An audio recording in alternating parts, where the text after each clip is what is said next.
If you are terminally ill or you have a family member in the last stages of life, you might be wondering what your options are. Specifically, where are you going to spend your last few weeks, days, or moments? Each option comes with its own list of pros and cons for you to consider. Before we begin, we post death and dying related videos every Friday, so if that sounds like your kind of thing, consider subscribing to the channel. Now let's talk where you can die. For many of us, we won't have a say in where we die. You could drop dead of a heart attack at your workplace or die on impact in a car accident. But often illness and sometimes injuries can lead to death at a slower pace. This means you can look into your options and work out what's right for you. And there's a lot to consider, and sometimes the option that you want won't necessarily be the best for your condition. There is a lot to keep in mind when making this decision, so let's take a look. Residential care. This is a catch-all term with a lot of subheadings. These include aged care facilities, long-term specialist care, residential rehab facilities, and disability care homes. Now, we should preface this by saying that these are not all specific to dying. Disability care homes provide residential housing and staff for those with various disabilities. Most people here live full lives, but some people's types of disabilities come with severe health issues, and certain residential houses are specific to those disabilities. Residential rehab facilities may specialise in long-term coma patients, but there are many that specialise in traumatic brain injury recovery. Aged care is probably the most obvious one when it comes to dying. They are not necessarily created specifically for you to die, but a lot of death occurs within them simply because their patients are elderly and in poor health. These particular care facilities may be privately or publicly owned, and this will impact how much they cost. Often the patient can use their age or disability pension as ongoing payment if they have it. And here in Australia, the government has put limits on the price that a facility can charge. In other countries, this is not the case. Especially when it comes to long-term coma patients, certain countries have a thriving for-profit model, which has led to many of these facilities effectively turning into patient warehouses. But that's a story for another time. Residential care in Australia is good when families are unavailable to help with care or lack the ability to do so. Additionally, some of these conditions lead to patients becoming volatile and difficult to manage for families, so this option makes sense. But these facilities are often understaffed and the public ones underfunded. You must do your research and visit the facility before committing to it, and make sure they provide palliative care services. Home. For many, this is the goal, dying in your own home. It can bring a great deal of comfort to the dying individual and is common in many countries around the world. But we also shouldn't put it on a pedestal because there are a lot of things you really need to consider first before attempting it. Dying at home is very resource intensive and requires strong hands-on support by the patient's family.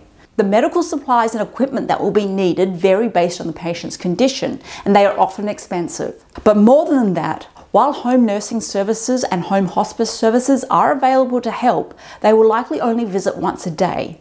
Remember, the reason the patient is at home is so they're not surrounded by all things medical. Unless you are extremely wealthy, a live-in nurse is just not an option. If you can't afford a death doula, like we spoke about in previous videos, this is the time when you would give them a call.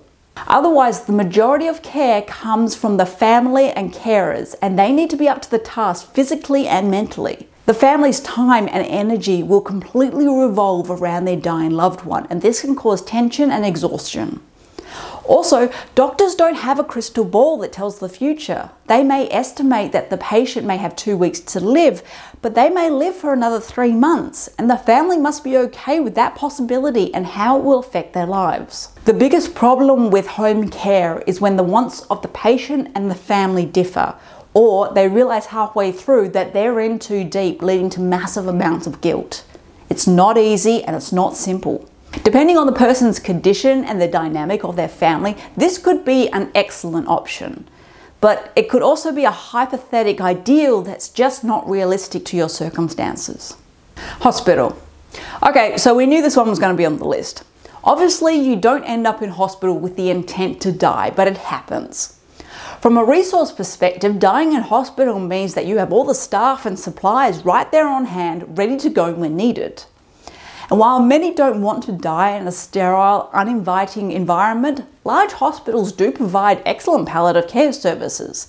It just depends if there's a dedicated palliative care department or not. Hospitals, by their very nature, are geared towards curative treatments and moving patients quickly through the system.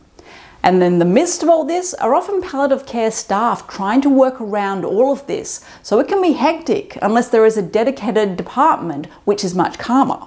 If you have an option, and you won't always depending on your condition, try asking for a single room or a bed in a palliative care department so that you'll be somewhat away from the chaos that is a hospital. Hospice. A hospice is a facility, sometimes standalone, sometimes attached to a hospital, that caters to those who are actively dying. A hospice doesn't look like a hospital with white walls and alarms going off and being poked at by a nurse every hour. You usually have your own room with a hospital bed, but they are usually more homely with artwork and greenery. It's a more peaceful environment that also provides excellent palliative care. Often a hospice is good for patients who find comfort in stability and structure. Dying at home may be ideal for some, but it can be a daunting thought for others, and it depends on the patient's personality and the context of their family.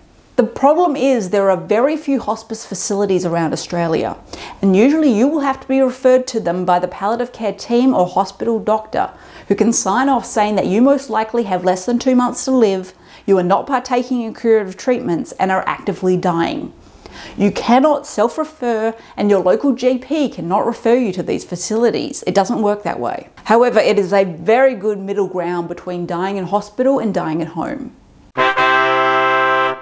These are the options of where you can die in Australia if you have a choice. Other countries may have other options. So if you know of any, please put them in the comments because I'll be very interested to know.